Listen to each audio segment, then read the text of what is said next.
बिस्मिल्लाहिर्रहमानिर्रहीम। अस्सलाम वालेकुम। कैसरे रूम की इसी कशमकश में पूरी रात गुजर गई कि मुसलमानों से कैसे निपटा जाए। फिर सुबह होते ही कैसरे रूम ने एक खुफिया इजलास तलब कर लिया। इस इजलास में अमायदीन सल्तनत के साथ शहर के मुअज़्ज़िज़ और दानिशमंद अफराद भी शरीक थे।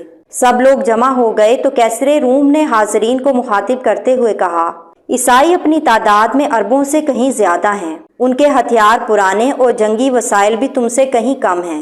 दीगर साजो सामान में भी तुम लोग मुसलमानों पर फोकियत रखते हो, मगर जब मैदान जंग में उनके मुकाबिल सफ आरा होते हो तो शिकस्त खा जाते हो। आखिर इसकी क्या वजह है? कैसरे रूम के लहजे से शदीद नागवारी का रंग झलक रहा था। हरकल आज़म का सवाल सुनकर सब ने सर झुका लिया। हाजरीन में इंताकिया का सबसे बड़ा पादरी शहराम भी शामिल था। उसकी गर्दन भी झुकी हुई थी और वो भी हरकल आज़म से नजरें चुरा रहा था। कैसरे रूम ने पादरी शहराम की इस कैफियत का अंदाजा कर लिया और फिर बुलंद आवाज में उसे मुखातिब करते हुए बोला, ईसाइयों के अजीम मजहबी पेशवा, आप खामोश क्यों हैं? दमिश्क, उर्दन और हम्स के महाजों पर सलीब हमारी मदद को क्यों नहीं आई? उसने अपने नाम लेवाओं को बेजारो मददगार क्यों छोड़ दिया? पादरी शहराम ने अपने शहंशाह की तरफ देखा और बुझे हुए लहजे में बोला, हरकल आज़म, कभी कभी सच्चे और ईमानदार लोगों को भी शिकस्त हो जाती है। खुदावंदे खुदा अपने कामों को खुद ही जानता है। मोहतरम पेशवा, आपके इस जवाब से ना मेरा दिल मुतमईन हुआ है और ना दिमाग। कहीं कोई ना कोई खराबी जरूर मौजूद है जिस पर मसलहत और खामोशी का पर्दा डाला जा रहा है। कैसरे रूम की बात सुनकर हाजरीन की गर्दनों का हम कुछ और नुमाया हो गया। कुछ देर तक दरबार की फिजा पर गहरा सन्नाटा तारी रहा। फिर एक शख्स अपनी नशिस्त पर खड़ा हुआ। ये इंताकिया का एक मुअज़्ज़िज़ और नेक नाम ईसाई एमन था। उसने बावकार लहजे में कैसरे रूम को मुखातिब करते हुए कहा, आपने सच फरमाया कि हम में कहीं ना कहीं कोई खराबी मौजूद है जिसकी वजह से ये जिल्लत और शिकस्त हमारा मुकद्दर बनी है। आज मैं इस खराबी को इस मजलिस से खास में सुनना पसंद करूंगा। कैसरे रूम के लहजे से बदस्तूर तल्खी झलक रही थी। हरकल आज़म, इस बात का यकीन दिलाएं कि मुझे सच बोलने की सजा नहीं दी जाएगी। एमन के चेहरे से हल्का सा खौफ झलक रहा था। आज तुम्हारी जुबान पर कोई पाबंदी नहीं। कैसरे रूम ने पुरजलाल लहजे में कहा, जो कुछ तुम्हें कहना है बेखौफ होकर कह डालो। तुम्हारे लिए अमान है, सलामती है।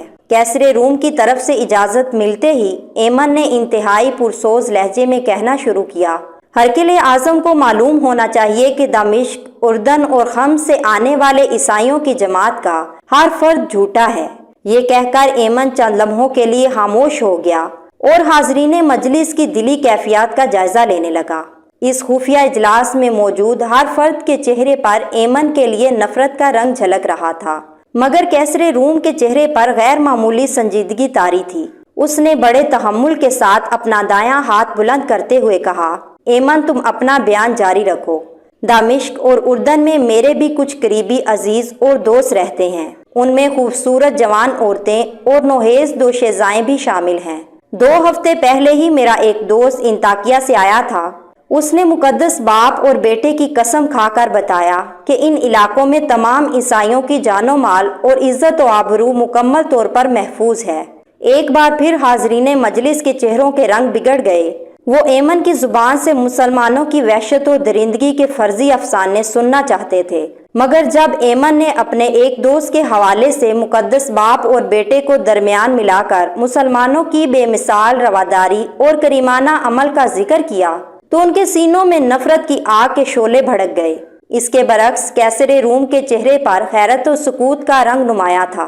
एमन ने मुख्तसर से सुकूत के बाद दोबारा सिलसिला कलाम जोड़ते हुए कहा, हरकल आज़म, मैं निहायत अजियत और करब और नदामत के साथ इस हकीकत का इंकिशाफ कर रहा हूँ कि हम में से अक्सर लोग शराब पीते हैं, दिन रात बदकारियों में मुब्तला रहते हैं, वादा करके बड़ी बेहयाई से इसे तोड़ देते हैं, ज़ईफ़ों को सताते और कमज़ोरों पर जुल्म ढाते हैं।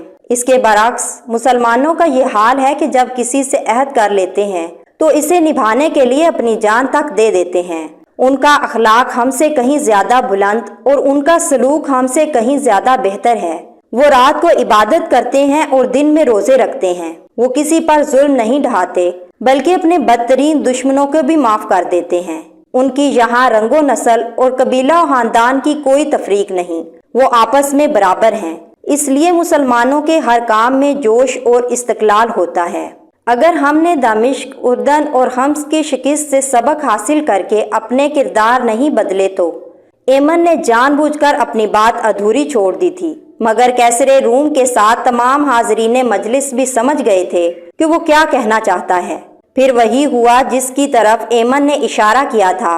رومی عیسائیوں نے اپنی عادتیں نہیں بدلیں، یہاں تک کہ اللہ تعالیٰ نے ان کی حکومت بدل ڈالی۔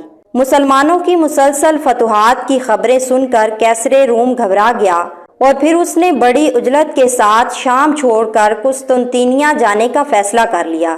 جب انطاکیہ اور گرد و نواح کے عیسائیوں کو بادشاہ کے ارادے کی خبر ملی تو قطار در قطار محل کے صدر دروازے پر جمع ہو کر گریہ زاری کرنے لگے۔ یہ منظر دیکھ کر کیسر روم کی مذہبی غیرت نے جوش مارا اور پھر اس نے مسلمانوں سے مقابلے کا اعلان کر دیا۔ فوراً ہی برق رفتار قاصد ان علاقوں کی طرف روانہ ہو گئے جو کیسر روم کے زیر نگیں تھے۔ ہرقل اعظم نے تمام عیسائی حاکموں کے نام ایک ہی فرمان جاری کیا تھا کہ عیسائیت کو مسلمانوں سے شدید خطرہ لاحق ہے، صلیب تمہیں پکار رہی ہے۔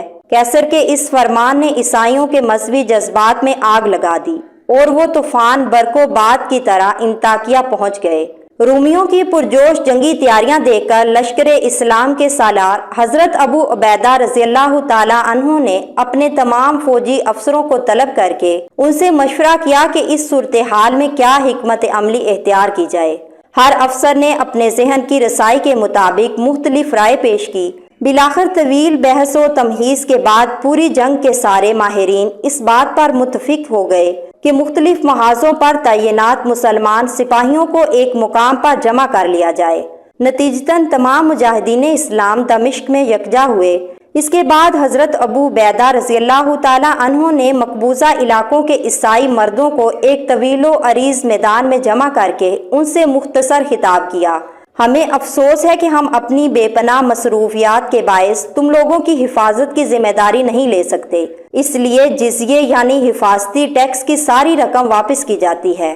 حضرت ابو عبیدہ رضی اللہ تعالیٰ عنہ کی تقریر سن کر تمام عیسائی رونے لگے۔ پیچھے لشکر اسلام دمشق چھوڑ کر اردن کی طرف جانے لگا تو سارے عیسائی اشک بار آنکھوں کے ساتھ یہ دعا کر رہے تھے، خداوند خدا تمہیں حفاظت کے ساتھ واپس لائے کہ تم اس زمین پر بسنے والوں کے لیے امن و سلامتی کا سائبان ہو۔ حضرت ابو عبیدہ رضی اللہ تعالیٰ عنہ نے اردن پہنچ کر رومیوں کا مقابلہ کرنے کے لیے یرموک کا میدان منتخب کیا۔ یرموک کے قریب ایک مقام دیر الخیل ہے جہاں رومی فوج جمع ہو رہے تھے۔ ان کی تعداد 2 لاکھ سے زیادہ تھی۔ اس کے برعکس مسلمان سپاہیوں کی تعداد 20 اور 30 ہزار کے درمیان تھی۔ پہلا معرکہ رجب 15 ہجری میں ہوا جس میں مسلمانوں کا پلہ بھاری رہا۔ رومیوں نے کچھ دنوں کے لیے جنگ روک دی اور مصلحت کی تجویز پیش کی۔ حضرت ابو عبیدہ رضی اللہ تعالیٰ عنہ نے سیف اللہ حضرت خالد بن ولید رضی اللہ تعالیٰ عنہ کو سفیر بنا کر کیسر روم کے پاس بھیجا، مگر یہ سفارت ناکام رہی۔ رومی دوبارہ میدان جنگ میں نمودار ہوئے۔ اب کی بار ان کا جوش و خروش وحشت کی حدوں کو چھو رہا تھا۔ عیسائیوں کے وہ مقدس راہب جنہوں نے برسوں سے آسمان نہیں دیکھا تھا، وہ اپنی اپنی عبادت گاہوں سے نکل کر عام سپاہیوں میں شامل ہو گئے۔ کچھ پادریوں پر جنونی کیفیت طاری تھی۔ وہ ہاتھوں میں صلیبیں اٹھائے عیسائی لشکر کے آگے آگے تھے اور چیخ چیخ کر اپنے ہم قوموں کی ہمت بندھا رہے تھے۔ آگے بڑھو اور صفحہ ہستی سے مسلمانوں کا نام و نشان تک مٹا ڈالو۔ آج دنیا کی کوئی طاقت تمہارے مقابل نہیں ٹھہر سکتی، اس لیے کہ تمہیں حضرت یسوع مسیح یعنی حضرت عیسیٰ علیہ السلام کی تائید حاصل ہے۔ 3000 رومی سپاہیوں نے اپنے پیروں میں بیڑیاں پہن رکھی تھیں تاکہ میدان جنگ سے فرار ہونے کا خیال بھی ان کے دل میں نہ آئے۔ رومیوں کے یہ تیور اور انداز دیکھ کر حضرت خالد بن ولید رضی اللہ تعالیٰ عنہ نے نئے سرے سے اسلامی فوج کو ترتیب دیا اور مجاہدین کو 36 حصوں میں تقسیم کر دیا۔ پھر ایسی خون ریز جنگ ہوئی کہ یرموک کا میدان انسانی لاشوں سے پٹ گیا۔ اس مارکہ آرائی میں 1 لاکھ کے قریب رومی سپاہی قتل ہوئے اور 3000 اہل ایمان نے جام شہادت نوش کیا۔ جب کیسر روم کو اس عبرتناک شکست کی خبر ملی تو شدت غم سے اس کا سرخ و سفید چہرہ دھواں ہو گیا۔ پھر وہ انتہائی حسرت و یاس کے عالم میں سینہ کوبی کرتا ہوا شام سے قسطنطنیہ چلا گیا